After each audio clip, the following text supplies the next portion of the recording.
noite.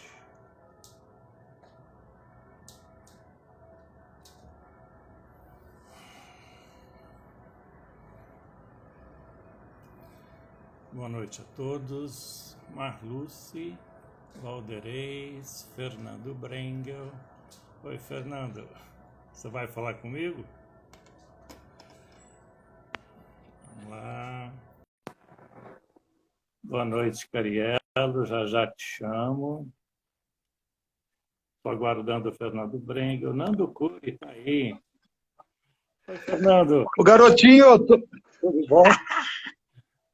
Tudo bem, meu irmão? Tô ouvindo os sinos das 6 da tarde.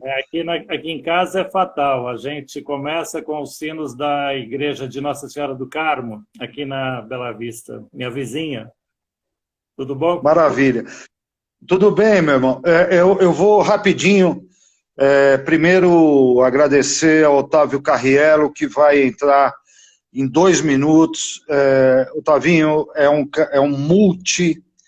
ele é multitalentoso. Deus foi meio complicado com a gente, né? Não deu talento nenhum para mim e deu 200 talentos para esse homem que é escritor, roteirista de história em quadrinho, desenha que é um absurdo, eu nunca vi um negócio desse. Canta, dança, representa, enfim. E, Valdinho, só para terminar aqui, como você não vai falar, falo eu. Parabéns, sexta-feira você lançou a Sensitiva da Vila Mariana.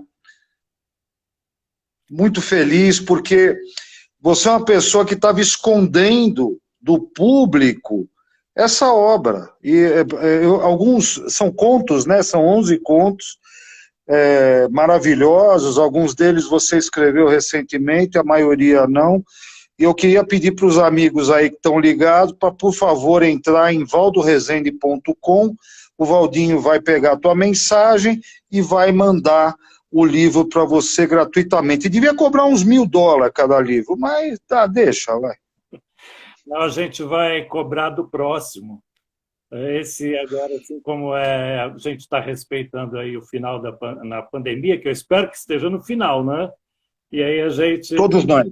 Já vai tentando o público para próximo. Retomamos esse trabalho, né? Então quem quiser é só valdoresende.com, entra lá e a gente manda logo em seguida o... Obrigado, Fernando. Sucesso, Otávio Carriello com vocês, Valdo Resende com vocês. Até a semana que vem, gente. Valeu. Obrigado. Me derruba aí. Tá joia, te derrubo, sim.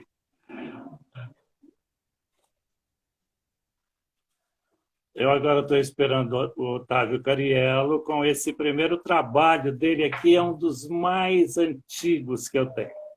O Otávio Carriello é um desenhista extraordinário. Isso daqui é canetinha. E aí a gente, né, olha, a gente usa canetinha para marcar coisas. O Otávio faz esses negócios. Otávio, fala um oi aí para mim, por gentileza, para eu poder te chamar. Ok? Então, esse é um dos trabalhos super, né, do começo, quando eu conheci o Otávio. Este daqui é outro. Esse aqui é uma aquarela. Olha que maravilha. Olha isso aqui. Que maravilha, né? Então, eu tenho o privilégio de ter alguns dos trabalhos dele aqui comigo, né? A gente é amigo de muitos anos, ele está chegando. Enquanto ele entra, eu vou mostrar mais um trabalho para vocês, que eu tenho um monte de coisa aqui para mostrar. Este daqui. Isso daqui... Oi, Tavinho! Oi! Esse daqui, assim, é uma colagem, é um absurdo, e se os senhores perceberem,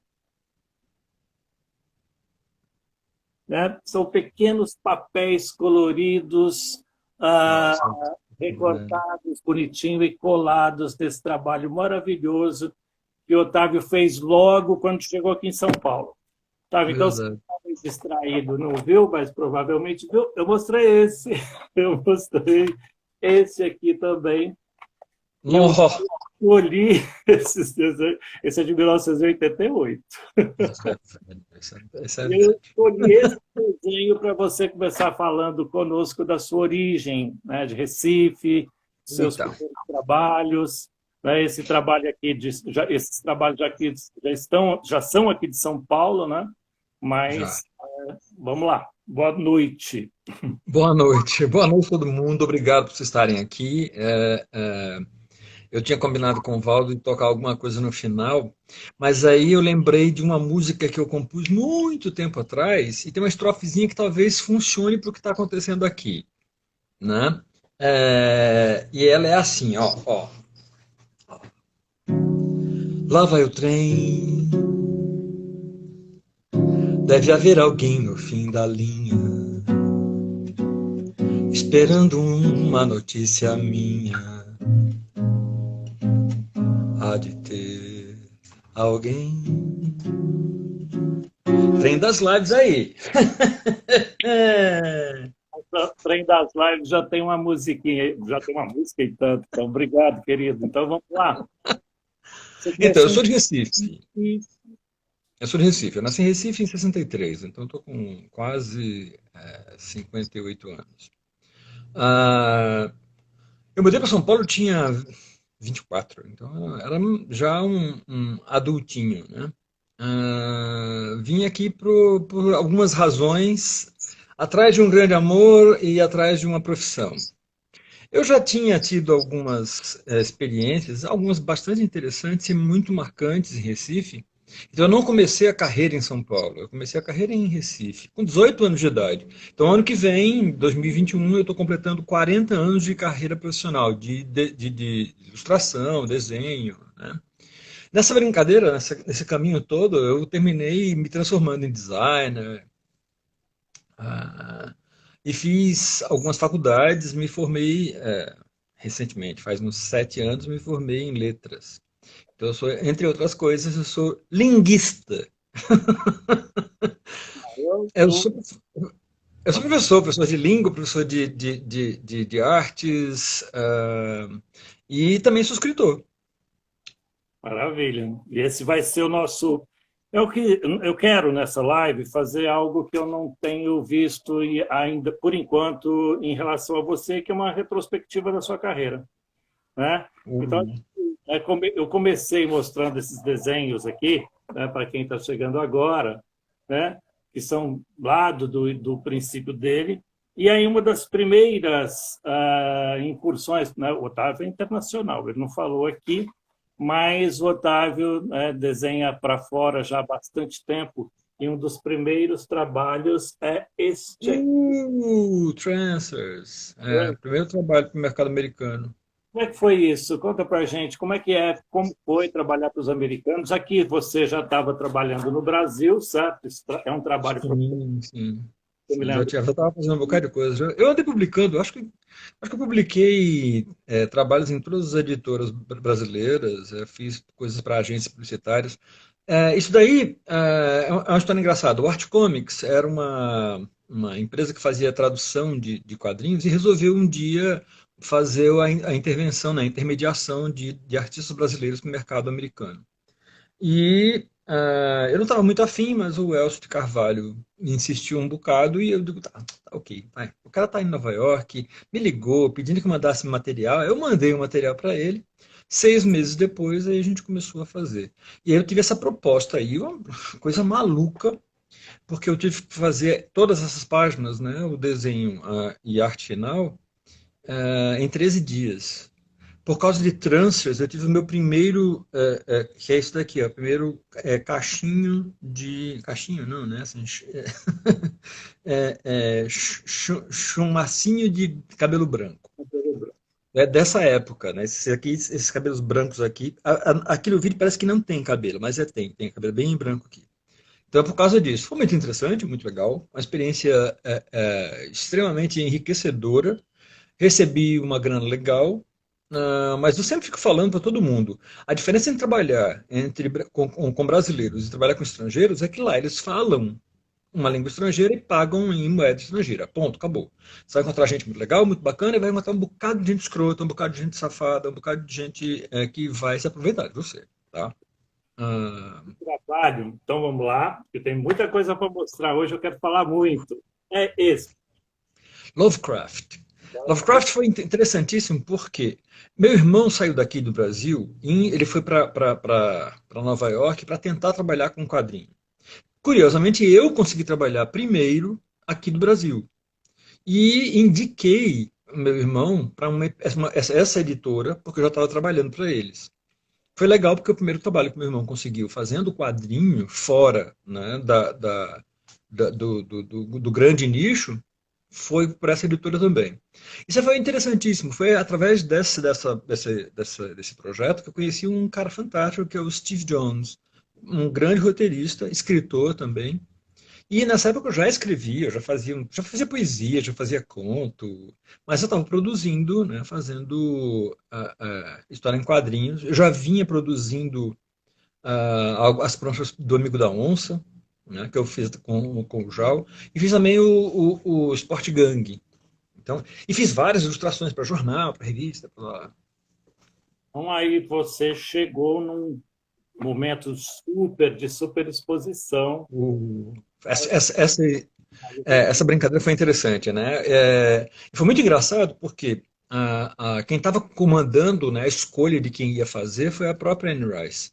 Eu tive uma conversa que foi quase um monólogo, porque ela fala demais, né? Então ela passou 40 minutos falando e eu falando, oh yes, oh no, oh yes, oh no. Mas foi escolhido pela Anne para fazer esse projeto, que era a adaptação da Rainha dos Condenados, né? Infelizmente, o último volume que eu produzi não saiu porque a editora faliu, né? E não faliu por causa da Rainha dos Condenados, tá? Que vendia bacana. E o Rainha dos Condenados, para quem não conhece, é da mesma autora da Entrevista com os Vampiros. Isso, Tem isso. uma particularidade aqui para o Brangel morrer de inveja. Tá vendo isso aqui?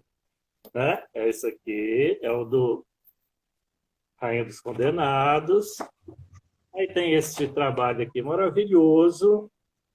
E como amigo é amigo, eu tenho o original. Olha só! Que Morro coisa! de inveja. Era feito assim grandão, olha, feito A3, isso é com guache e Ecoline. Aliás, eu tenho que falar assim, tenho que agradecer pro Brengel. Olha, ele falou, inclusive, quando estava fazendo na quinta-feira, ele estava dizendo, né, assim, o Otávio é óculos escuros. Eu quase comecei a entrevista de óculos escuros por causa disso. Em relação a essa peculiaridade aqui, eu gostaria que você comentasse um aspecto, Otávio. É o fato da editora norte-americana devolver os originais, né? Isso. É uma coisa muito comum, até onde eu saiba. Olha, hoje em dia não se faz mais. Hoje em dia ninguém mais envia nada, né? Assim, as pessoas tiram scan ou fotografam e mandam. Mas naquela época, não estamos falando de 1989, a gente colocava isso dentro de uma caixa, mandava via FedEx. Quem pagava tudo isso era a própria editora. Então, eles faziam o escaneamento lá e depois mandavam os originais, mandavam de volta os originais. E mandavam também depois o material publicado. Foi uma experiência completamente nova. Né? E aí depois, o trabalho seguinte, é esse? Uhum. Na verdade, a Faye Perozet, que era a roteirista que adaptou A Rainha dos Condenados, ela tinha esse projeto que era dela, e ela me convidou para fazer parte desse projeto. Curioso, legal dessa história aí, é que quem fez as cores dessa história é o neto do Norman Rockwell. Que é O Norman Rockwell é um grande ilustrador norte-americano. Aí eu esqueci o pronome dele. Mas tá aí na revistinha. Depois eu dou uma olhadinha. aqui, como é que a Scott? Não, Will Scott, Scott Rockwell. isso. Tá? O Scott Rockwell, que é neto do Norman Rockwell, que é esse monstro da ilustração mundial, da ilustração norte-americana. E, né, você está falando aí de alguns dos seus trabalhos fora, né? Assim, olha, eu deveria ter pego, porque eu tenho acho que eu tenho todos os amigos da onça que você desenhou. Depois Uau, é o amigo da onça. eu publico as fotos de alguns por aqui. Pois aí nós fizemos o nosso primeiro trabalho oficialmente juntos. É! Muito legal isso, né? Muito bacana. Essa foi uma experiência fantástica. Isso deu muito trabalho, mas inclusive na peça de teatro tem uma música que eu compus com a Fafá. Fátima Borges. Isso, a Fátima Borges, olha lá. E é muito doida essa troca, porque assim, eu gosto muito desse aspecto aqui, ó, do Menino Lampião Júnior, que era feito por Marcos Ferraz. Aí o Otávio vai e faz esse trabalho. Aí o Marcos entrava em cena e a primeira pose que ele fazia no palco era essa, lembra? Muito legal, muito legal. A gente foi também a primeira vez que a gente trabalhou com uma outra pernambucana, que é a Januária Alves, né? Janu! A colega, nossa amiga lá de Recife também, lá de O Pernambuco. Valdo não está falando, mas é que ele dirigiu essa peça, tá? Então ele foi o diretor dessa peça. Produção da Cavantan. Sônia. E aí, nesse período, você começou a trabalhar, então, com escola, né? E aí teve Uhum. o primeiro trabalho seu, que foi com a Quanta, desculpa, a fábrica de A quadrinhos. fábrica de quadrinhos. Eu tenho O álbum, né? A capa é minha. a capa, eu sei que é sua, maravilhosa. E aí, essa experiência, como foi a escola? Ó, então, a gente estava com um estúdio, né? E esse estúdio começou a fazer um certo sucesso porque a gente fez a produção, nós produzimos, nós criamos, desenhamos e animamos um videoclipe para os Titãs, que é da música Os Cegos do Castelo. O, Tá bonito. Então, no começo do estúdio, na fábrica de quadrinhos, que era uma escola estúdio, começou também fazendo essa coisa assim, bem uau. E aí a gente resolveu, né, com a Devir, que seria interessante fazer um álbum que contasse mais ou menos o processo de como se faz história em quadrinho. Então, o álbum inteiro é uma recolha de histórias, mas a maioria delas foi produzida para este álbum. Isso foi uma coisa incrível, deu um trabalho monstruoso, mas foi muito legal. Até ver o álbum pronto foi um negócio, né? É de sonho, né? Eu lembro da festa de lançamento. Nossa, lembra? Ah, a gente fazia umas coisas muito malucas, a gente começou a produzir, e o que era impensável na época, né? Assim, mas desde muito cedo, mesmo em Recife, eu escrevi e produzi uma peça de teatro e fomos atrás de conseguir patrocínio de um banco. E lá a gente conseguiu o patrocínio de um banco e conseguimos colocar outdoor.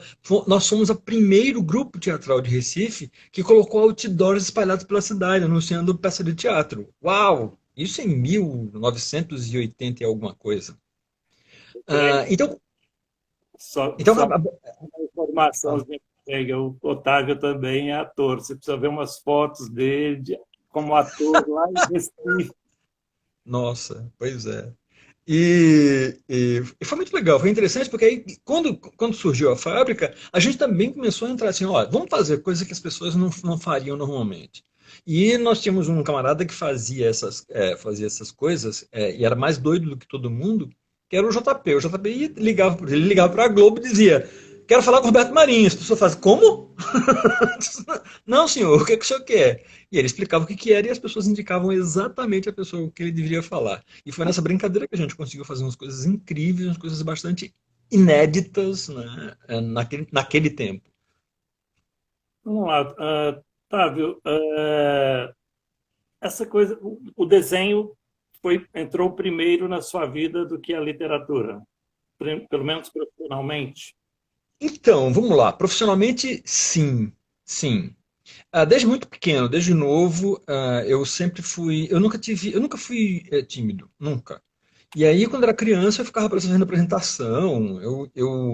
A escola me chamava para fazer a apresentação das festas, festa junina, festa não sei o que lá, festa da criança, festa não sei o que lá. Fiz apresentação na TV na Cultura de Recife, que é a TV universitária. Então, essa coisa de ficar mexendo com várias manifestações de arte, isso é uma coisa meio comum. Minha família era cheia de gente que cantava, que tocava instrumentos, que gostava de ler. Meu pai e minha mãe eram leitores ávidos, e é essa coisa Então, o desenho e a literatura surgiram muito cedo.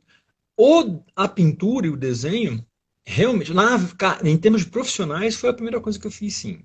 Depois eu comecei, né, voltei a dedicar a design, a escrever, e por aí vai. Essa sua estreia em livro, Isso, primeiro conto que eu tive publicado. Primeiro conto. o livro Negro dos Vampiros, a organização Uhum. Cláudio Brits. E aí, como foi essa experiência? Flavinho. Ontem a gente estava conversando aqui em casa. Como você conheceu o Cláudio Brits? Então, o Cláudio Brits, que também todo mundo chamava na época de Zed, o Zed foi estudar na escola, né? Então ele teve aula comigo. E aí eu conheci através do Cláudio, né, o sogro dele, que era dono dessa editora, que era dono de uma editora. Essa daqui foi feita por uma outra editora. E ele me convidou, disse, ó, estamos fazendo um sei lá, você não está afim? Eu digo, opa, escreve um conto aí. Eu fui escrever um conto especificamente para essa antologia. Acho E foi interessante. um conto de vampiro. Eu, Chegou a eu, dar mais uma carta. Otávio Cariello. E aqui está a estreia. Maravilha. Depois desse, aí você tem uma coletânea. Mais uma vez. A pois gente é, então, eu comecei a frequentar, né, a editora e o pessoal estava realmente com vontade de fazer algumas publicações para ampliar catálogo, etc. Nesse momento, esse livro levou 13 meses para ficar pronto, porque a sou gente eu. recebeu vários. Ó, Sou eu. Essa pois é, é. é bom não esquecer, por favor. Não, desculpa te interromper, mas a minha estreia em livro. Olha, olha, que coisa, né? Por favor. E as ilustrações aí são minhas também, né? Sim. E aí foi interessante, eu li muita coisa, eu li centenas de contos para poder escolher os contos que iam ser publicados aqui. Olha, os cabelos eram tono pretos ainda. Conto é labirinto, né? Isso. E aí você, então vamos continuar aqui um pouquinho.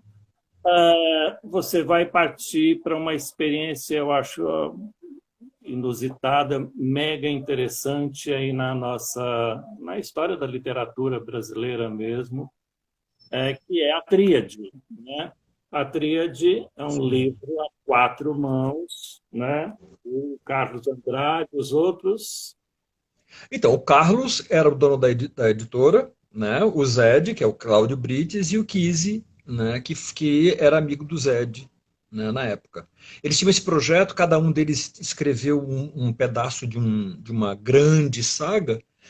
Só que nessa brincadeira de fazer essas reuniões e de aprontar o alter ego, eu um dia presenciei uma dessas reuniões e eles não tinham com quem fazer, né, juntar a coisa. E eu digo, eu posso tentar. Vocês me dão uma carta branca? Eu disse, faz aí. E aí eu li o livro, fiz um bocado de pesquisa, construí uma quarta história. Né? Então tinham três histórias, né? Cada um dos autores escreveu uma história de um dos personagens e eu juntei tudo isso numa história mais ampla, né? A aventura inteira acontece em 1300 e pouco e o meu personagem é de 1600 e não sei quanto. Foi uma experiência incrível e uma experiência inédita. Muita gente fica falando que já houve um livro, né, escrito por quatro autores, mas na verdade esse livro que eles falam tinha um ilustrador só. Então eram três autores e um ilustrador. Este é um livro que, apesar de ter um ilustrador, o ilustrador também é escritor. Uma coisa, como é que foi? Assim, eu gostaria de explorar um pouco mais esse processo, né? Porque são como é que se fala? É um anjo decaído, um Isso, vampiro, na tríade, como é que chama? o Templário. Isso, o Cavaleiro Templário. E alguém ficou responsável por uma desses personagens? Cada um escreveu Então, um? Como é que foi isso? o Cláudio Brites escreveu o grosso do Templário, o Keyes escreveu o grosso do Vampiro e o Carlos escreveu o do Anjo Caído. E aí eu completei essas histórias, né? Algumas tinham várias lacunas, e coloquei uma outra história que a gente chama de história de moldura, que essa é uma história que fecha tudo, né? Que é a costura essas narrativas. E aí eu criei um personagem que eu não vou dizer quem é, porque não tem sentido, isso faz parte da graça do livro. Eu acho um livro extremamente interessante, eu reli um tempo atrás e fiquei bastante empolgado. Ainda, olha, você relê um trabalho seu é uma coisa engraçada. Normalmente você relê, você faz, oh, né? Nossa, que horror. E esse livro hoje, a gente poderia estar fazendo uma grande festa, porque está comemorando 10 anos. Né? 10 anos, uma década de publicação. A tríade. Uau. E a Pois gente, é. eu estava relendo aqui toda a sequência final, que é muito, muito cinematográfica. Né? Não vou ficar dando spoiler, que o povo. Eu não tenho muito. Né, eu vivo comentando sobre esse aspecto, eu não tenho muito problema com spoiler, porque eu faço teatro, eu sei que a Julieta morre desde 1500. Ela morre. Você vai assistindo. Dar spoiler. Mas a sequência Uhum. é digna dos grandes épicos, aqui, esse final, eu acho assim, de toda a sequência final é digna dos grandes épicos assim que a É gente porque tem ficou. Netflix. Como é que está isso? Por que, que a gente vai ver isso, esse trabalho?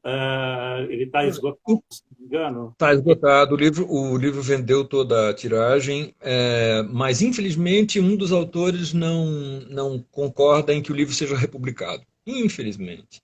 É lamentável. Mas Bom, né, não se faz, não se publica se os quatro não toparem. claro, né? E a gente precisa ver como é que vai ser se, de repente, sai em e-book, né? Então, mas para sair em e-book só se os quatro autores concordassem, né? Só se eles concordassem. Então, um deles não concorda e não vai sair. Vai ficar por isso mesmo. Vai ser comprado só em sebo. Em dois trabalhos, este e este, você teve que administrar egos. Como é que é isso? Aí, Uh! oi, Edna, boa noite. Boa noite para todo mundo que está aqui. A gente está continuando com o Otávio. Ele vai falar agora como é que administrar egos. Pois então. Eu fiz várias outras coisas. Eu fiz, né, assim, eu ajudei na produção do álbum Fábrica de Quadrinhos 2001 e também fui, durante um tempo, o coordenador da escola, né, da Quanta.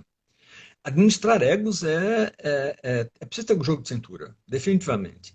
Porque as pessoas são talentosas, mas elas, de uma maneira geral, elas tendem a acreditar que têm mais direitos do que têm de verdade, né? E aí, quando você tem uma estrutura, de uma maneira geral, né? Artista costuma ter um ego muito inflado. E aí você tem de vez em quando fazer assim, ô, puxa aqui para baixo, tira um pouquinho desse gás, pss, né? O trabalho com a tríade deu umas belas encrencas, deu umas confusões, mas no final das contas saiu e o lançamento foi muito bonito, foi muito legal.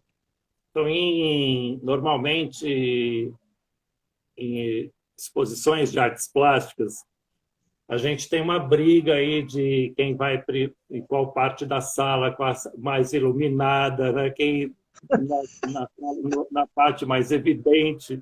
Como é que é isso em termos de livro? Hein? Qual que é o melhor lugar? Eu vou participar daqui a pouco de uma coletânea, eu preciso saber. Qual que é a melhor parte para você entrar? Quando você entra aqui, porque aqui você me colocou, foi o Otávio que me colocou, tá ok? Eu sou o terceiro conto, né? Se não me engano é isso? Segundo, desculpa. Eu sou o segundo conto aqui, na verdade, eu fiquei meio enciumado, porque eu acho que eu deveria ser o primeiro, que eu sou o melhor amigo. De uma maneira geral, Vai é, no é- jogo. Então, de maneira geral, as pessoas tendem a pegar livro e dar uma olhada no começo, no meio e no fim. Então, esses são os lugares mais nobres de qualquer livro, né? Muita gente, inclusive, prefere estar no fim, porque as pessoas vão abrir o final, né? Então, a última parte do livro está lá e as pessoas entram né?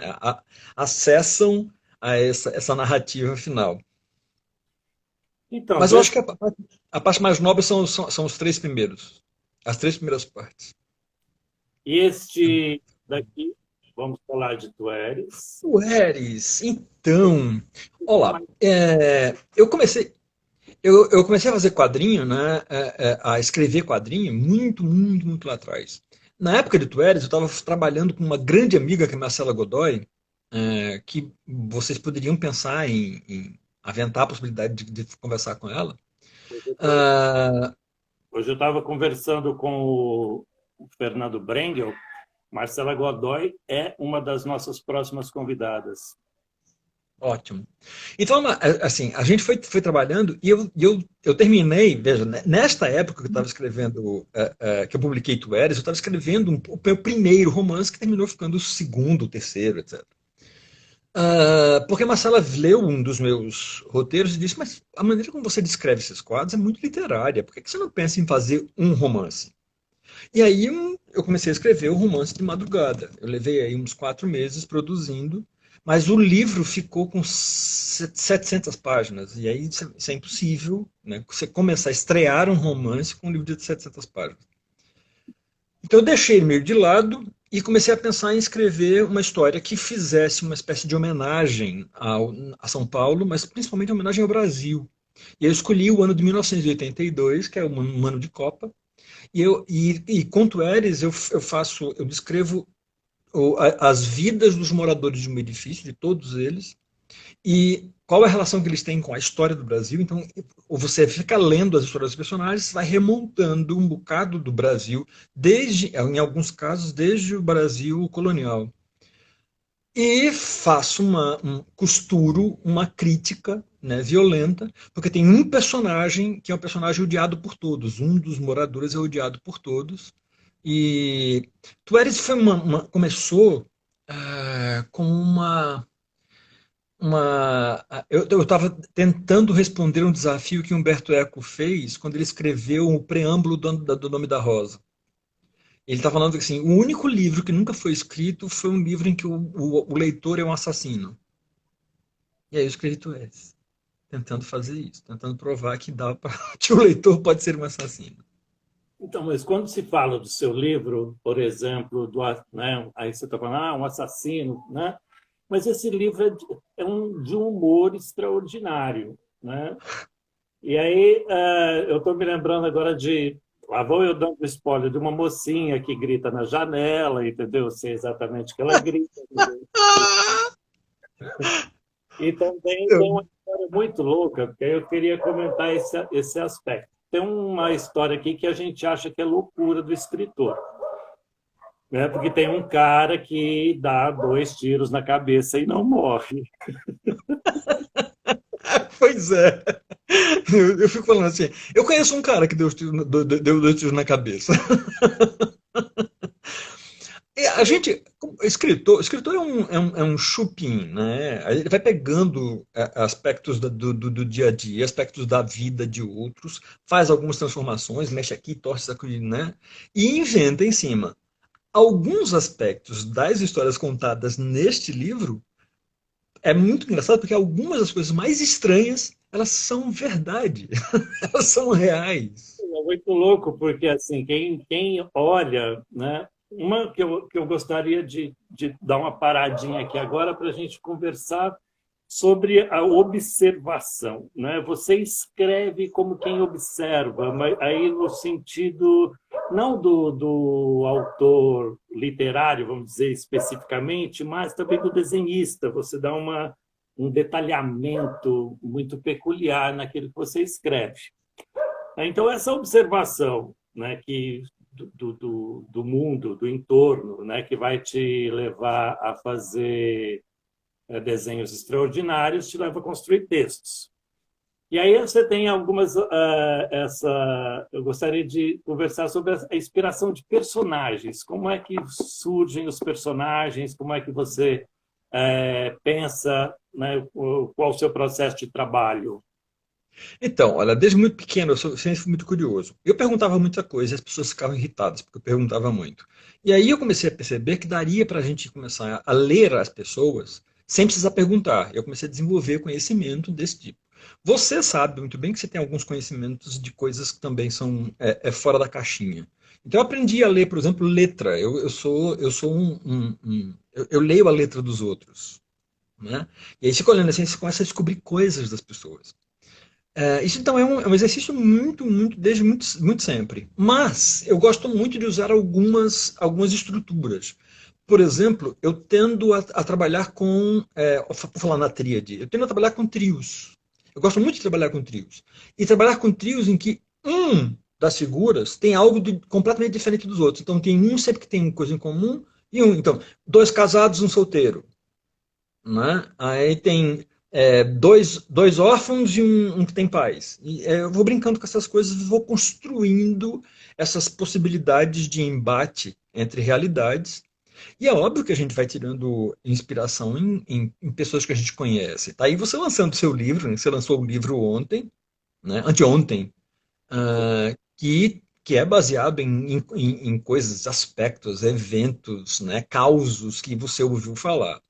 Vários, né, dos elementos, né, que a gente vai catando aqui tem a ver com isso, da gente começar a realmente perceber, observar as coisas, observar as pessoas e começar a tentar entender ou tentar descobrir o que é que existe de mágico em eventos fortuitos, essas coisas que acontecem no dia a dia.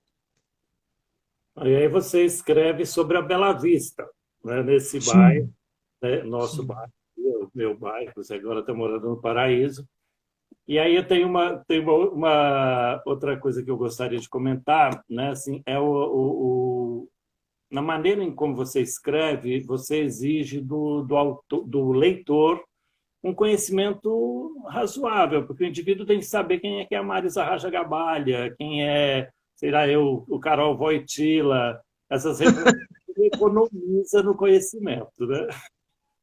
Então, na verdade, eu tento ser mais acessível. Mas quando eu percebo, eu estou fazendo esse tipo de coisa, estou fazendo esse tipo de referência.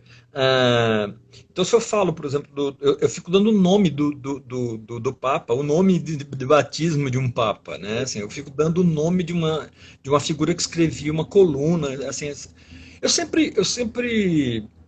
eu nunca fiz pré-julgamentos acerca do que eu posso, né, absorver, do que eu posso ler, do que eu posso ouvir. Eu sempre fui muito fascinado por gente.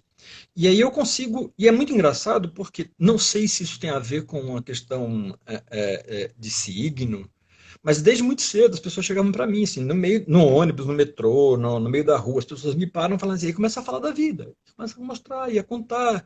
E aí você fica olhando, assim, você começa a ouvir. A gente tem que registrar uma característica do Otávio, que eu falo sempre, desde que eu conheço. Se você deixar o Otávio sozinho, você vai encontrá-lo batendo papo com uma árvore, com um poste, ele vai conversar com alguém. Né? E aí tem umas loucuras. Esse mesmo cara, né, só para, né, algumas coisas que vocês talvez não saibam do Otávio Cariano. É o mesmo cara que conversa com o mundo inteiro, ele se tranca. Quando nós nos conhecemos, havia uma casa, uma espécie de república, né, aqui na Bela Vista, com Carla, Antônia e mais um monte de gente. E aí chega um rapaz de Pernambuco. Aí o rapaz ficou lá trancado no quarto, não se, né? Aí um dia, foi assim que eu conheci, se vou lá conhecer esse amigo da Cacá, que está, né, Cacá Carla, que esse cara está fazendo dentro do quarto. Bom, eu abri a porta, estava lá um sujeito copiando trajetos de ônibus. Então, todos os ônibus que passavam pela Bela Vista, ele copiava o trajeto e decorava. Né? Você faz isso ainda hoje? Faço. Inclusive esse processo, né, não mais com ônibus, mas, por exemplo, eu gosto de ler mapas, eu adoro, sou tarado por mapas. Quando, na tríade, pra você ter uma ideia, várias cenas da tríade foram cronometradas. Eu fiz pesquisa de mapa para saber quanto tempo levaria de cavalo de uma cidade X para a cidade tal. E aí eu vou fazendo essa pesquisa, tenho que descobrir se tem montanhas, tem estradas, tem tudo lá. E aí eu vou pesquisar. Então, eu adoro pesquisa, adoro, eu adoro. Eu acho, assim, eu acho uma das coisas mais fascinantes. Às vezes eu levo muito mais tempo fazendo a pesquisa do que realmente criando. Então, esse amor pela criação, pelo detalhamento, te levou a ser fontógrafo. Eu Isso. coloquei essa palavra, né, no primeiro texto que a gente escreveu para divulgar a sua presença. Eu falei assim, o Otávio é fontógrafo, manja. Eu já ia falando um palavrão.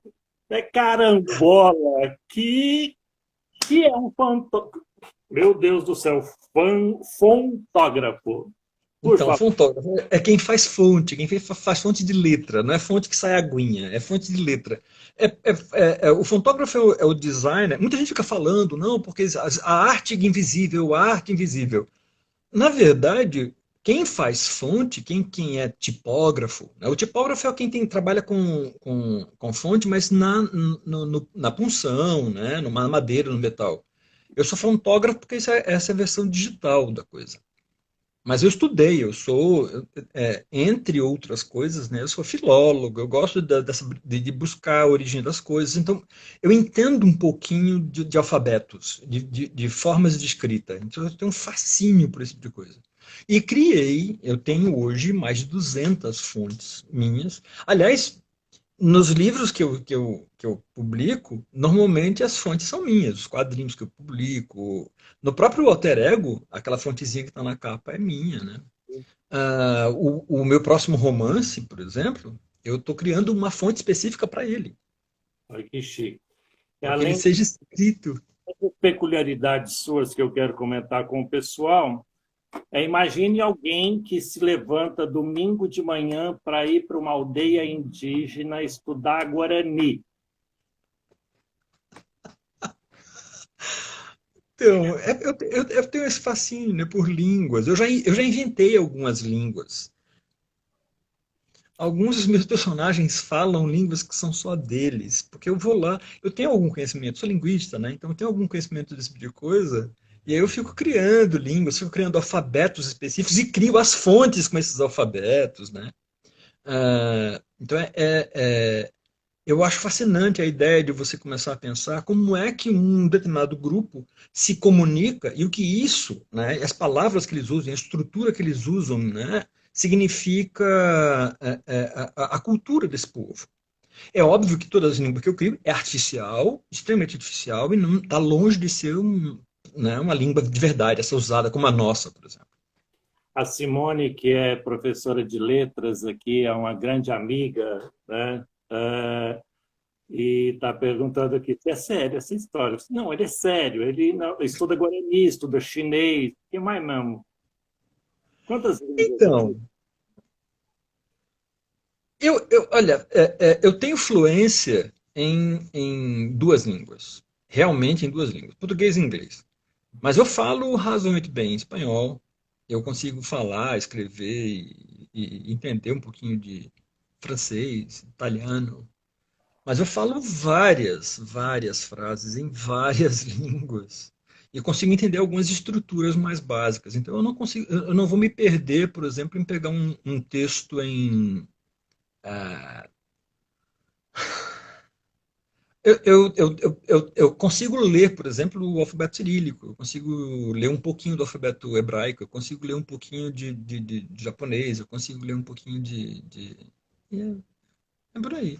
Eu estudei latim, eu estudei tupi, eu estudei. E aí, neste trabalho, agora a gente vai voltar a caminhar para o seu, né, trabalho autoral, aqui no Portais, né, você está dentro. Pessoalmente, quem é que está falando é o Dá um exemplo de uma frase, é o Monair. Monair é um professor, escritor, Ele está te pedindo um exemplo de uma frase ou expressão de um dialeto criado por você. Ok. Então, por exemplo, vou dar uma frasezinha rápida. Benarivo isso que é? Isso é bem-vindo à Lua, no alfabeto na língua lunar que eu criei por um dos projetos, que é esse próximo livro que deve ser lançado. Eu posso também falar, né, assim, isso que é Capipu, eu posso falar a língua da Lua. E tem. No Eris você já brinca com personagens, né, extraterrestres. Sai meu tempo, tá aqui atenção o tempo. Personagens extraterrestres que falam com línguas próprias, etc. Vamos falar um pouquinho sobre portais, que agora eu vou agilizar aqui o tempo por conta da gente chegar nesses trabalhos todos. Aqui você trabalhou como roteirista, foi isso? Roteirista, isso. Roteirista e letrista, né? Então eu fiz os balões, né? O desenho e as cores são do Pietro Antonioni.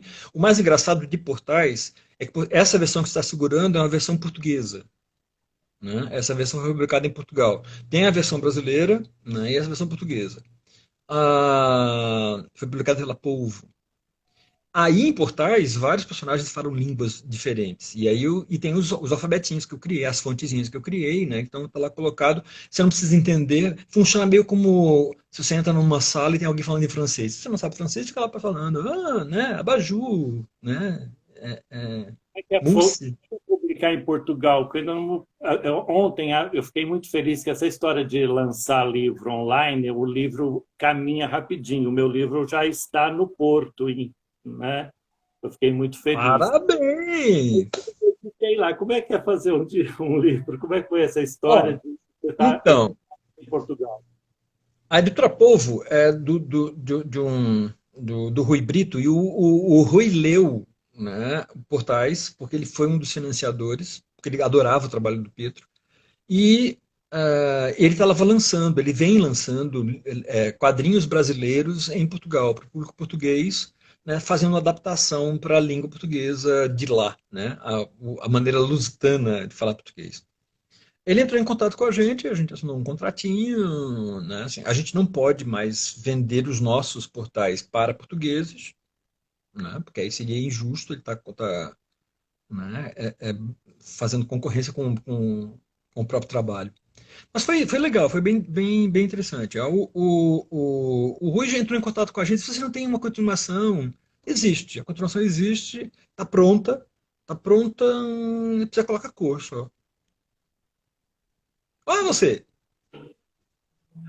Esse trabalho, né? Eu estou aqui, eu tô ao lado de algumas feras interessantes, David Bowie do lado, não sei quem lá, deixa eu até olhar aqui do lado, David Bowie do outro, a Valkyria do outro. Valquíria é uma grande professora da USP, uma queridíssima. Marcelo Campos, meu querido irmão e ex-sócio. Alan Moore e Laerte, essa queridona. Algumas das caricaturas do artbook, né? 54. 54. Vamos falar sobre este livro. Opa! Aí eu estava com 54 anos de idade quando lancei esse livro. É o primeiro artbook que eu tenho publicado, então tem né, assim, uma antologia de várias coisas que eu produzi antes, então, coisas velhas, e tem algumas coisas que foram feitas para esse álbum. Eu estou agora finalizando o álbum 40, que é para lançar no ano que vem, quando eu completo 40 anos de profissão.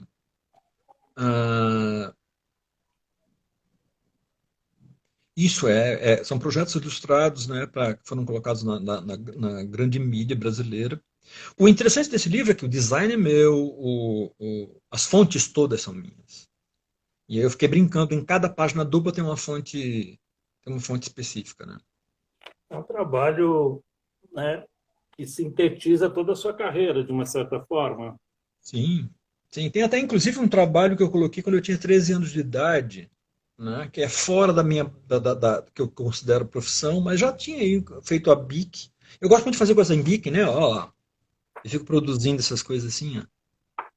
Eu tenho uns trabalhos, eu tenho umas caricaturas aí. E aqui só para, né?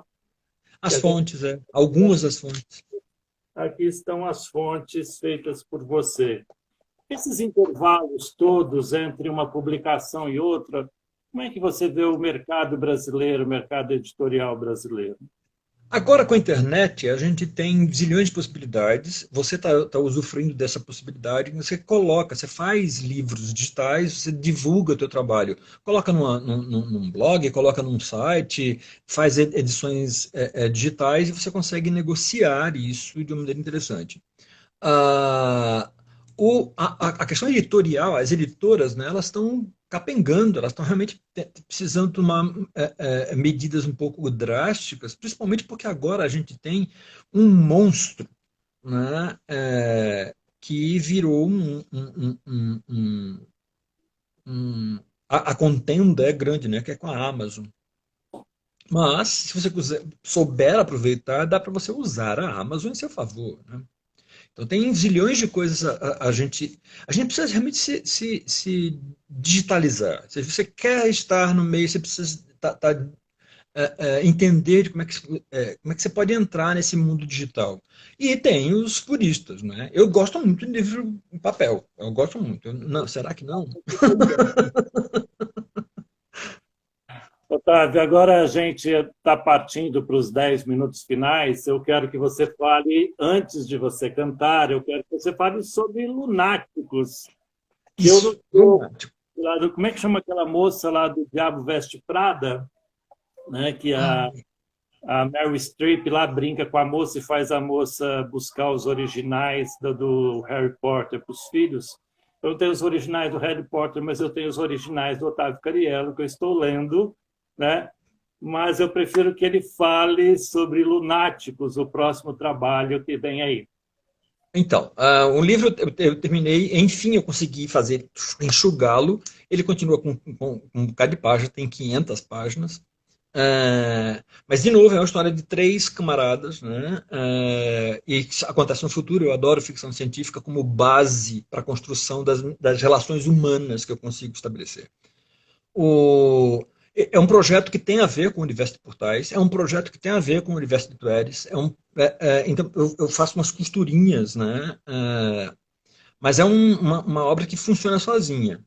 É uma história de uma grande busca. Originalmente o nome era outro, mas aí eu descobri que já existia um livro de ficção científica com esse mesmo nome e eu troquei para Lunáticos, que é uma brincadeira, inclusive, dessa relação, desse embate entre quem mora na Lua, quem mora na Terra, os brasileiros, os brasilianos, na época, assim, lá para trás, acontece em 2240, 2228. Eles chamam os caras, né, os selenitas de lunáticos e os selenitas chamam os terráqueos de telurianos, que isso o pó da terra, né? Então é uma brincadeira né, de xingamento para aqui e para cá. É uma grande aventura, existe um grande mistério, uma grande perseguição, muita coisa rolando. Alguma previsão de lançamento? Eu gostaria de lançar no começo, não, do primeiro semestre do ano que vem. Né? Vamos ver se vai rolar. Vamos ver se vai rolar. Estou aqui torcendo, né? Vai dar certo, se Deus quiser. Já deu. E agora parte para a parte final. Eu gostaria muito de ter... Tem zilhões de coisas mais para conversar. Acho que a gente deve ter aí por baixo umas 40 mil horas de papo, nós dois já contando o passado. Eu gostaria que agora você cantasse para nós, para completar esse quadro que você falou, né, do seu trabalho como letrista, como desenhista, fontógrafo, escritor, símbolo sexual e... Quase importante, quase importante. Você vai cantar para a gente? Eu sei lá, eu fiquei pensando o que podia ser, o que podia cantar. Eu gosto muito de sequências, eu gosto muito de brincadeiras, mas é que tá. Eu não sei exatamente, né, assim, se isso atinge alguém, mas né, podia falar uma brincadeira, fazer uma coisa, né, uma espécie de homenagem à minha terra, do tipo. Quando olhei a terra ardendo, com a fogueira de São João. Eu perguntei, ai meu Deus do céu, ai, por que tamanha judiação? Que braseiro, que fornaia, nenhum pé de plantação. Por falta d'água, perdi meu gado, morreu de sede meu alazão.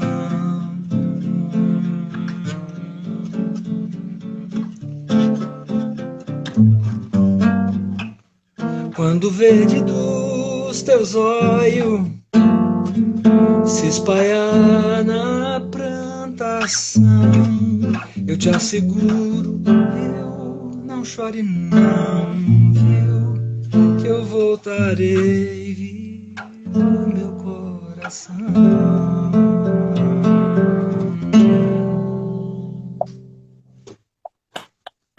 A gente ainda tem alguns minutos de todos esses trabalhos que a gente mostrou aqui, né? Só para dar uma... Né? Nós falamos do Artbook, a gente falou do Portais, ok?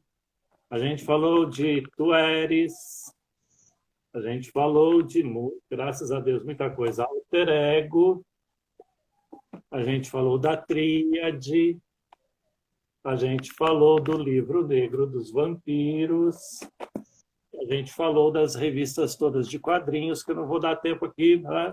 Qual o trabalho seu que você, assim, é, né? Aquele meu coraçãozinho bate mais forte? Então, é engraçado que a gente tem uma... Eu evito manter essa relação afetiva com o trabalho, né?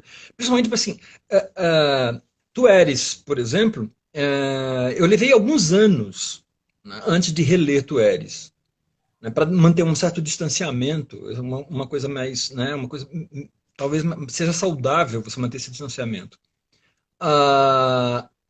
Eu fiquei, a releitura de Tu Eres me deixou muito surpreso porque eu realmente gostei do que eu li. Isso é uma coisa rara, né?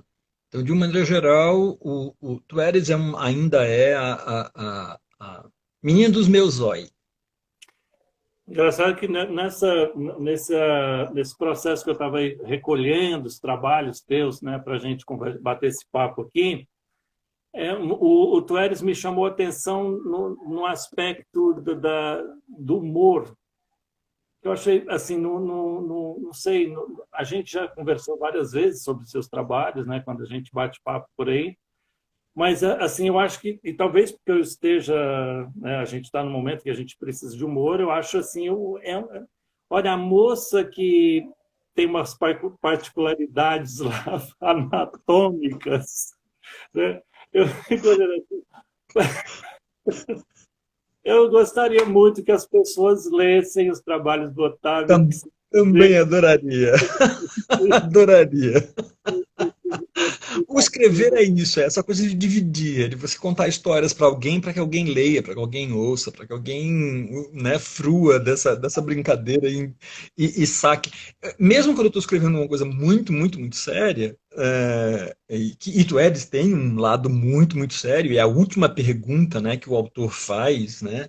O autor, o personagem que escreve, né, o livro, eu acho que é muito, muito séria. E está valendo hoje em dia de maneira muito séria. Mas é preciso que a gente comece a perceber que existem coisas muito picarescas, né, no dia a dia. Nós somos muito, muito ridículos em vários aspectos. E aí é legal você pensar essas coisas e começar a mostrar, fazer, olha, presta atenção aqui. Vê, isso todo mundo faz, isso é ridículo. Tavinho, bom, agora eu vou chamar de Tavinho, que já está no final mesmo, entendeu? Sim, babá. Eu sempre te chamei, foi de Tavinho, muito obrigado. A gente Eu que está agradeço. em um minuto.